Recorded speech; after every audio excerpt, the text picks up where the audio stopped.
মানে আপনার একেবারে ছোটবেলার কথা। ছোটবেলা খুব আনন্দে ছিলাম।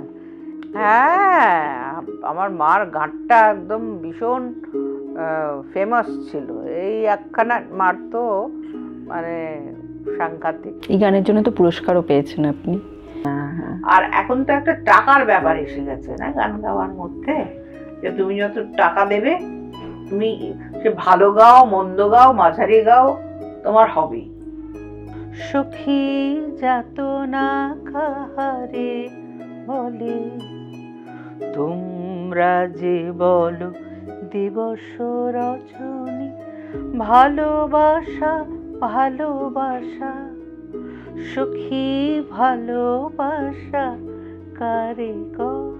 আমি এদের বলি যে আচ্ছা, তোদের যে এত 1 মিলিয়ন হেনা তেনা লাইক পড়ে, ওই আমার গান দিলে তো আমার 300-র বেশি পড়ে না, এটা কি করে হলো রে? এই নিয়ে একটা এখন কিছুদিন হলো আমার সঙ্গে একটা খুব প্রবলেমে পড়েছি। সকলের একটা খুব চিন্তা হচ্ছে যে শ্রাবণী সেন কেন মাত্র 3 জন মিউজিশিয়ান নিয়ে ওঠে।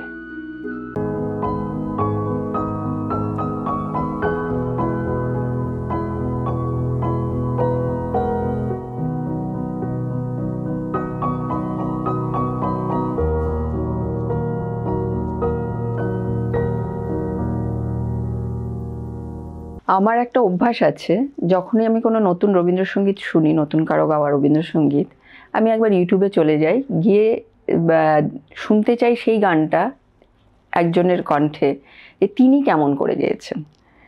সেই তিনি হলেন শ্রাবণী সেন।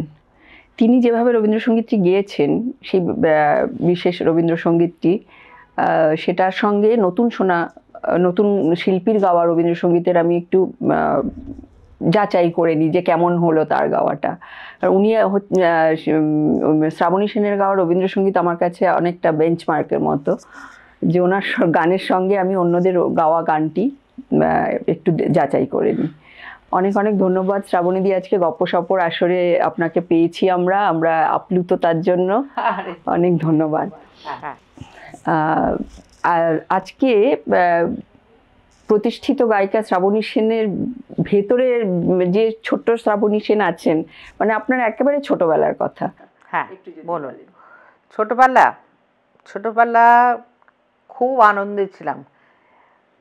এই বয়সে এসে যেন আরো উপলব্ধি করতে পারি যে ছোটবেলাটা কত ভালো ছিল। ছোটবেলায় আপনি তো জানেনই আমার গানের বাড়িতে জন্ম। আমার মা প্রখ্যাত রবীন্দ্রসঙ্গীত শিল্পী সুমিত্রা সেন। তো ছোটবেলায় থেকেই গান শুনে শুনে বড় হওয়া, এবং আমাদের পরিবেশটাই এমন ছিল যে আমি প্রায় মার সঙ্গে অনুষ্ঠানে চলে যেতাম। তো প্রচুর স্টলওয়ার্সদের দেখেছি,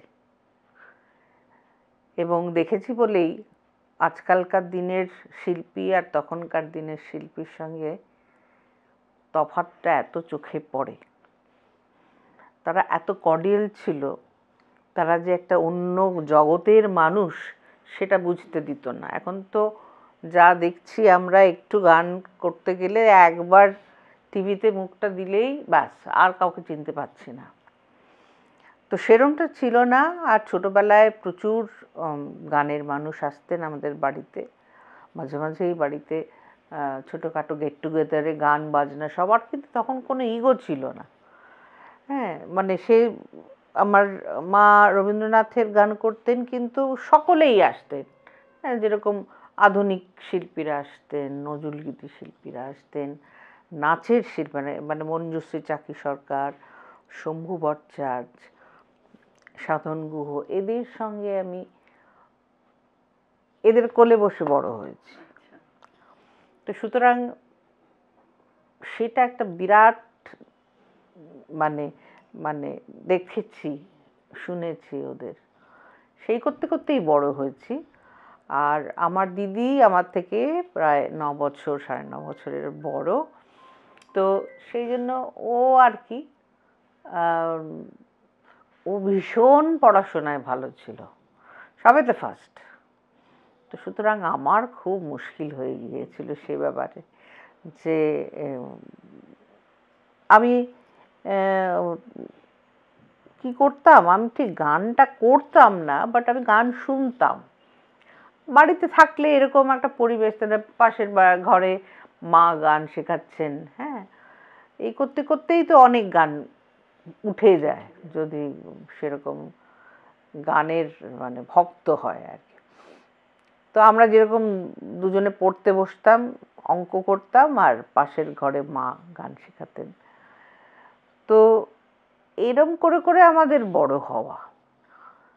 তো তারপরে 1975-এ আমার দিদির বিয়ে হয়ে যায়।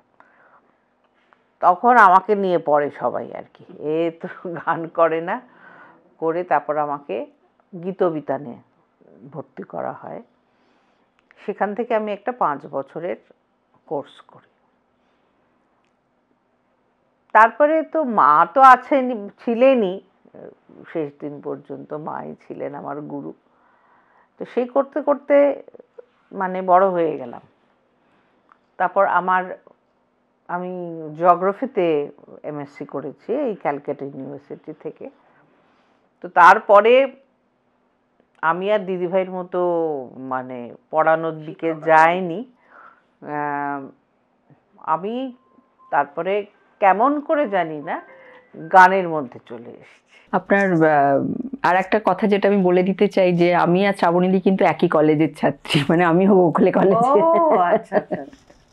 তো এটাও একটা গর্বের জায়গা।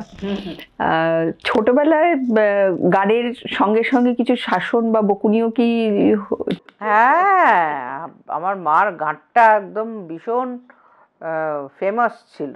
এই একখানা মার তো মানে সাংঘাতিক, সবসময় পড়াশোনা নিয়েই হতো আর গান বাজনা নিয়েও হতো।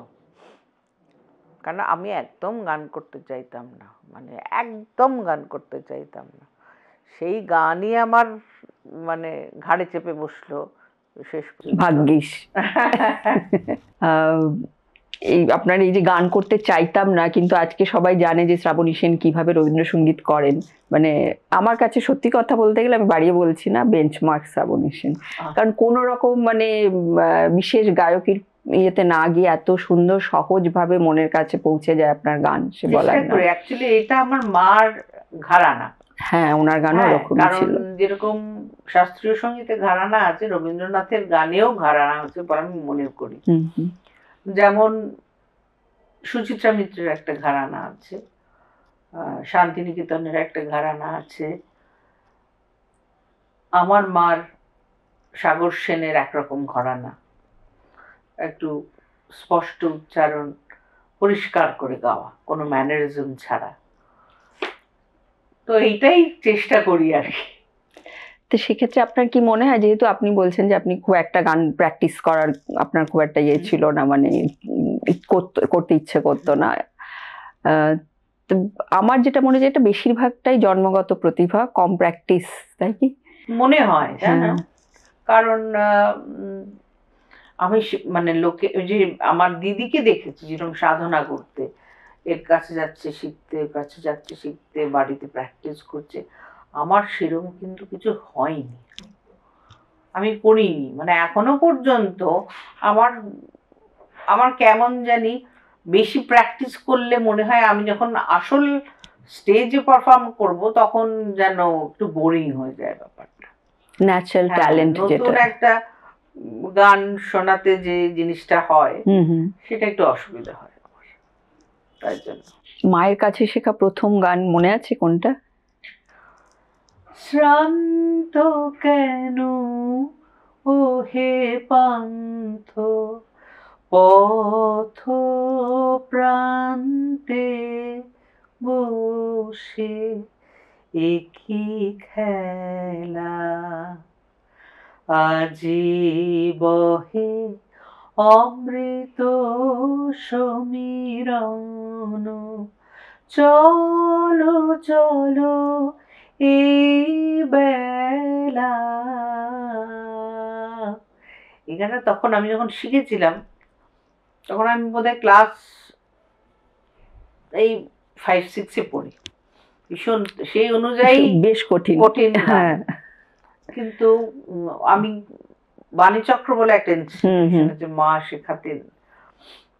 আমি বোধহয় পরীক্ষা টরীক্ষার পরে অবসর সময় বাড়িতে বসে দৌড়াত্ম না করে মা বলে চল আমার সঙ্গে ক্লাসে যাই।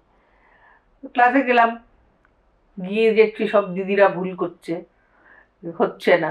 তাই বললাম এই মাও ভুল করছে, এ ভুল করছে। তখন বলছে মা, বলছি এরকম বলতে বলতে আছে নাকি, তুই শোনা দেখি কি। আমি তখন গিয়ে দিলাম টক করে এই গানটাই। হ্যাঁ আচ্ছা, তো অ্যাকচুয়ালি এইগুলো থাকে যারা ভিতরে, হ্যাঁ। গানের বাড়িতে আছে না, এটা শুনতে শুনতে ভেতরে বসে যায় গান। আপনি যখন এখন অনুষ্ঠানে যান, কোন কোন গানগুলো আপনার গাওয়া কোন কোন রবীন্দ্রসঙ্গীতের বেশি অনুরোধ আসে আপনার কাছে? একটা জিনিস দেখেছি, আমার মার কাছে যে গানগুলো অনুরোধ আসতো সেগুলোও আসে আমার কাছে। আচ্ছা, প্লাস আমার কিছু গান আছে, যেমন মানে আমার কিছু গান মানে রবীন্দ্রনাথের গান, ছবিতে ব্যবহার করা রবীন্দ্রনাথের গান তো খুব পপুলার। সেরকম আমার একটা গান আছে উৎসবের গানটা, সেটা সবাই শুনতে চায়। আর এমনি আজকালকার দিনে যা অবস্থা এসে দাঁড়িয়েছি, কতদিন যে এই রবীন্দ্রসঙ্গীত নজরুলগীতি চলবে আমার জানা নেই। অ্যাকচুয়ালি পুরো কালচারটাই চেঞ্জ হয়ে গেছে, মানে একটু অন্যরকম, আমরা একটু অন্যরকম দেখেছিলাম। বা আমরা তো প্রায় 35 বছর আমি গান করছি, তো আমরা যেভাবে দেখে এসেছিলাম এবং দেখতে চেয়েছিলাম সেই জিনিসটা যেন এখন নেই আর।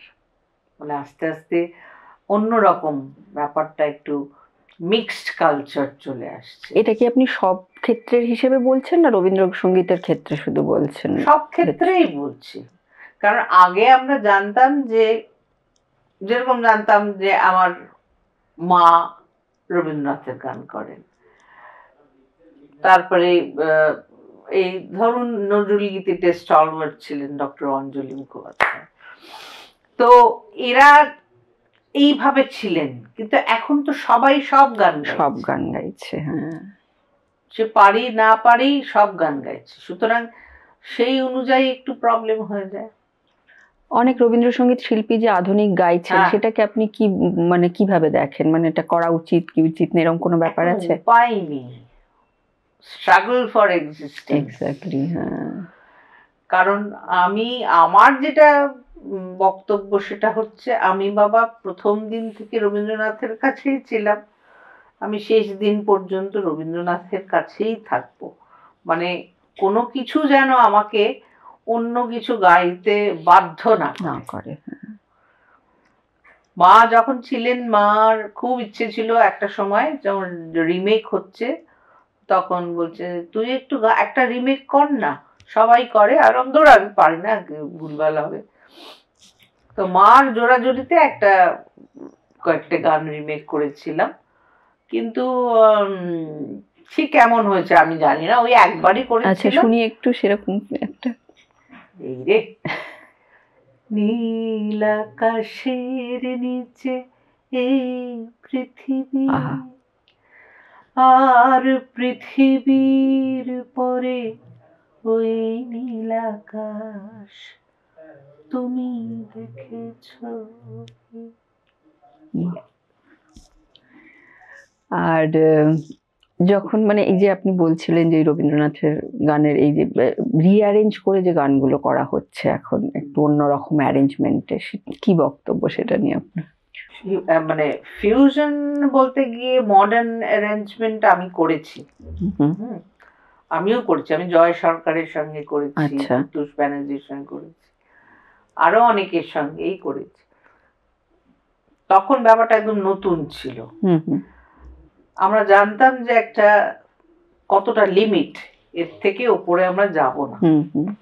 কিন্তু এখন তো আনলিমিটেড ব্যাপার হয়ে যাচ্ছে, গিয়ে একটা সে দরকার হোক ছাই না হোক, একটা ড্রাম সেট নিয়ে স্টেজের উপর রাখলে দুম আগে সেটাকে ইয়ে করা হয়, মানে দেখছে যে কত দূর আরো বাড়াও আরো বাড়াও, কিন্তু বাজাতে হবে না হয়তো, দু একটা টুংটাং, একটা অক্টোপ্যাড আছে, ড্রামস আছে, এসব আছে, সেরম গান হলে নিশ্চয়ই হবে, কিন্তু সেরম গান না গাইলে তুমি নেবে কেন? এই নিয়ে একটা এখন কিছুদিন হলো আমার সঙ্গে একটা খুব প্রবলেমে পড়েছি। সকলের একটা খুব চিন্তা হচ্ছে যে শ্রাবণী সেন কেন মাত্র 3 জন মিউজিশিয়ান নিয়ে ওঠে, অন্য সবাই তো 8 জন 9 জন করে নিয়ে যাচ্ছে, ইনফ্যাক্ট অনেকে বিদেশেও নিয়ে যাচ্ছে। আমরা তো একটা দুটো নিয়েই গিয়েছিলাম এবং তাতেই আমরা খুব খুশি ছিলাম এবং আশা করি শ্রোতাদেরও খুব খুশি করতে পেরেছিলাম। কিন্তু এখন সেই জন্য সে ভদ্রলোক বলছে আপনার মাত্র 3 জন, আপনাদের ব্যান্ড? আর আমাদের কোনো ব্যান্ড নেই, আমার মিউজিশিয়ানস ভাইরা, আপনাদের এ করতে কতক্ষণ লাগবে, ব্যালেন্স? আমি বললাম 10 মিনিট। বলে 10 মিনিট? আপনার পরে যে গাইবে সে তো দুপুর 2টো থেকে এসে ব্যালেন্স করবে। হ্যাঁ, তো এই প্রবলেমগুলো আমি এখন সম্মুখীন হচ্ছি। তো আমি ওই জন্য এখন বেশিরভাগ একটু গান শেখাবার উপর নজর দিচ্ছি। হ্যাঁ, কারণ আমি নিজেই আমার নিজেরই গন্ডগোল, আমি খুব যে একটা কোপ আপ করতে পারি তা নয়। মানে আমি এত সময় দেখে এসেছি না, আমার মার সময়, আমার দিদির সময়, আমার সময়, এইবারে নতুন একটা। তো এটা একটু মানে একটু প্রবলেম মনে। হ্যাঁ, নতুন যারা রবীন্দ্রসঙ্গীত গাইবে তাদের জন্য চ্যালেঞ্জেস তো এমনি আপনি বলেই চলেছেন যে চ্যালেঞ্জেস গুলো কি, মানে আর কি মনে হয়, মানে শুধু রবীন্দ্রসঙ্গীত গেয়ে শিল্পীরা কতটা সার্ভাইভ করতে পারবেন বলে আপনার মনে হয়? আমি একটাই কথা সকলকে বলি, আমার ছাত্রছাত্রীদেরও বলি, অনেকে আমাদের সময় শুনতাম যে শ্রাবণী চাকরিটা ছেড়ে দিলাম, শুধুই গান করব, সেই জিনিসটা যেন এখন কেউ না করে। আগে চাকরি, সাইডে কিছু করো, কেন সেই সময় চলে গেছে, সে সময় আর নেই। এখন যত না বেশি শ্রোতা, তার থেকে বেশি গাইয়ে। একটা অনুষ্ঠানে ধরো 40 জন শ্রোতা এলো, দেখা গেল তারা সবাই ওই শিল্পীদের পাশে, মাসি, পিসি, দিদি, এক একজনের গান হয়ে যাচ্ছে, আর সে হল খালি হতে লাগলো, খালি। আর এখন তো একটা টাকার ব্যাপার এসে গেছে না গান গাওয়ার মধ্যে, যে তুমি যত টাকা দেবে, তুমি সে ভালো গাও, মন্দ গাও, মাঝারি গাও, তোমার হবেই। আচ্ছা। আর এখন তো নিজেরা নিজেদের এই ফেসবুক যে কি সর্বনাশ করে দিয়েছে লোককে, হ্যাঁ, সে তুমি একটা যে কোনো ভাবে একটা গান করে দাও, আর লাইক ঠাইক দেওয়ার তো নাকি নিজেদেরই সিস্টেম সময় মানে থাকে শুনেছি, আমি ঠিক জানি না ব্যাপারটা। আমি এদের বলি যে আচ্ছা তোদের যে এত 1 মিলিয়ন হেনা তেনা লাইক পড়ে, ওই আমার গান দিলে তো আমার 300-র বেশি পড়ে না, এটা কি করে হলো রে? সে আর আমি জানতে চাই না কি করে হলো, কিন্তু এই মানে ব্যাপারটা খুব গোলমেলে হয়ে গেছে। তো ফেসবুকের কথা যখন তুললেনি, তখন একটা প্রশ্ন করি যে এই যে সোশ্যাল মিডিয়া, এটাকে কি মনে হয়, আশীর্বাদ নাকি অত্যাচার? এই যে বললাম অত্যাচার। আবার কিছু কিছু লোকের জন্য আশীর্বাদও বটে, যে তাদের আমি তো ভালো গান শুনতে পাই, যারা ট্যালেন্টেড গান করে, খুব সুন্দর সুন্দর গান করে, তো তাদের তো ফেসবুকের ওটাই তাদের মাধ্যম। হ্যাঁ, ওটাই তাদের মাধ্যম লোকের কাছে পৌঁছানো। আমাদের এটা তো হয়ে আসছে, প্রপার লোকেরা তো মানে চান্স পায় না, প্রপার লোকেরা চান্স পায় না, যেটা আগে হতো। সে শুনেছিলাম নির্মলেন্দু চৌধুরীকে কি একেবারে জোর করে স্টেজে নিয়ে গিয়ে বলেছিলেন যে আরে আপনি তো মশাই দারুণ গান করেন, আপনি গান শোনান। তো সেই জিনিস তো এখন আর নেই। দিদি, আবার আরেকটু ফিরে আসছি সেই পুরনো প্রশ্নটা নিয়ে, যে কোন কোন গানগুলো, মানে একটু যদি গানগুলো আপনি শোনান যে যেগুলোর অনুরোধ বেশি পান আপনি। আচ্ছা, যেটা বেশি পাই সেটা হচ্ছে সখী ভাবনা কাহারে বলে, সখী যাতনা কাহারে বলে, তোমরা যে বলো দিবস রজনী, ভালোবাসা ভালোবাসা, সখী ভালোবাসা কারে কয়। এইটা। তারপর হচ্ছে অমল ধবল পালে লেগেছে, মন্দ মধুর হাওয়া, দেখি নাই কভু দেখি নাই, এমন তরুণী বাওয়া, অমল ধবল পালে লেগেছে। এই গানের জন্য তো পুরস্কারও পেয়েছেন আপনি। আর আপনার নিজের কোন গান খুব গাইতে ভালো লাগে, যেগুলো হয়তো ধরুন অনুষ্ঠানের কি বলে দেওয়া হয় যে এই এই মানে আমি শুনেছি একজন বলছিলেন যে একটা লিস্ট দিয়ে দেওয়া হয় অনুষ্ঠান থেকে যে এইগুলোই গাইবেন রবীন্দ্রসঙ্গীত, এরকম আপনার সঙ্গে হয়? আমার সঙ্গে অতটা করতে পারে না, কারণ ওরা জানে আমি রবীন্দ্রনাথ ছাড়া কিছু গাই না। রবীন্দ্রনাথের গানের মধ্যেও নাকি লিস্ট করে দেওয়া হয় যে এই এই গানগুলো। দেখুন অবস্থাটা দেখুন। আমি যেরকম একটা পরশুদিনই শেখাচ্ছিলাম, সেটাই একটু এক লাইন গাইছি, ওটা গাওয়া হয় না। জর্জ বিশ্বাসের এটা খুব ফেমাস গান। ওরে সাবধানী পথিক পারেক, পথ ভুলো পথ ভুলো, পথ ভুলে মরো ফিরে, ওরে সাবধানী পথিক। এই গানটা থেকে সলিল চৌধুরী ইন্সপায়ার্ড হয়ে পথে এবার নামানুশাসে পথ হারাবো বলে এবার এই দুটো গান করেছিলেন। আচ্ছা আচ্ছা।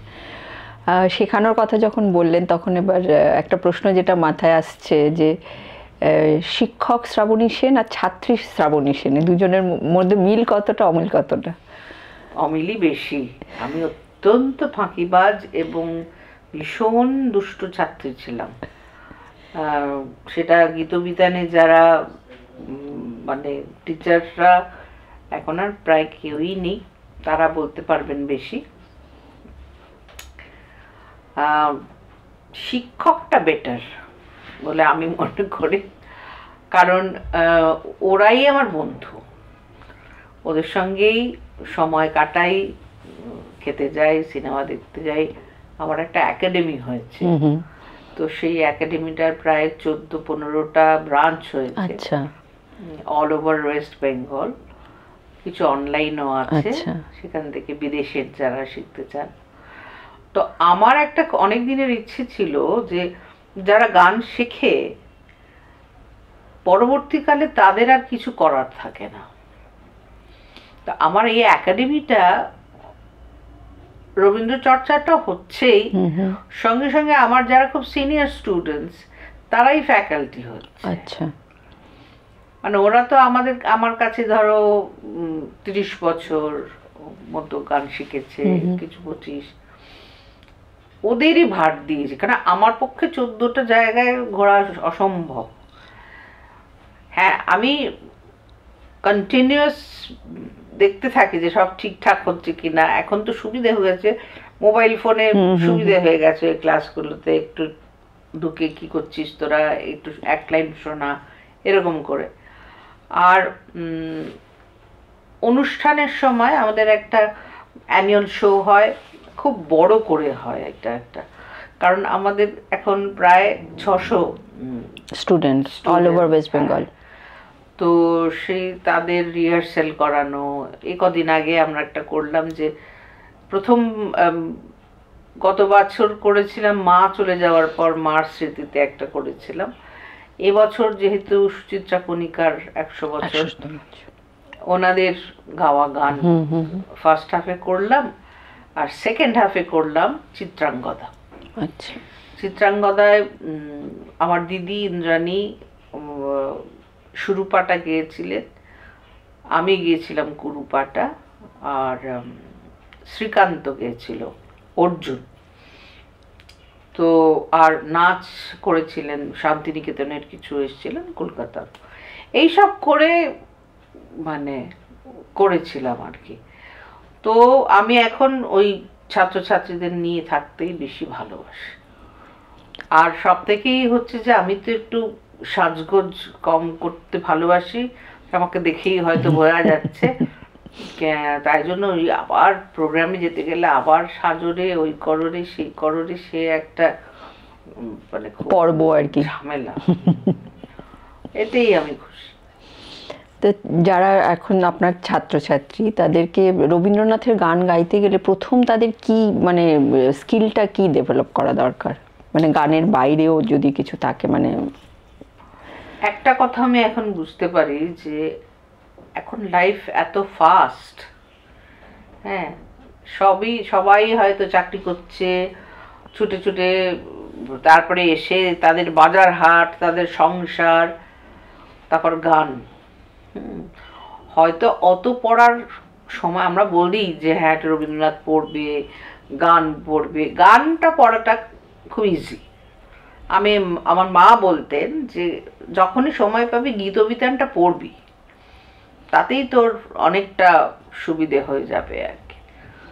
তো আমিও সেটাই বলি যে তোদের তো সময়, দিদি কখন সময় পাবো এখন, আর ওই সময় তাড়াহুড়োতে পড়লে না কনসেন্ট্রেটও করতে পারে না।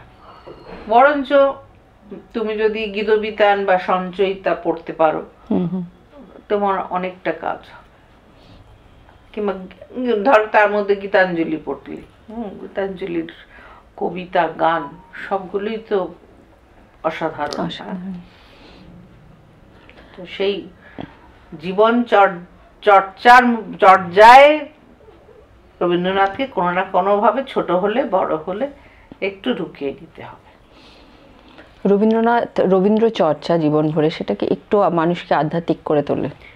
হ্যাঁ, সেটা বয়সের সঙ্গেও বাড়ে। কারণ আমি আগে আমার সব রকম রবীন্দ্রনাথের গান গাইতেই ভালো লাগছে। পূজা, প্রেম, প্রকৃতি, বিচিত্র, ইদানিং বিচিত্র পর্যায়ের গান গাইতে খুব ভালো লাগছে। একটু শুনি একটা কোনো বিচিত্র পর্যায়ে। কি পাইনি তারি হিসাব মিলাতে, মনো মোর নহে রাজি, কি পাইনি আজ হৃদয়ের ছায়াতে আলোতে, বাঁশরি উঠেছে বাজি, কি পাইনি। এই ধরনের গানগুলো আজকাল খুব ভাবায়।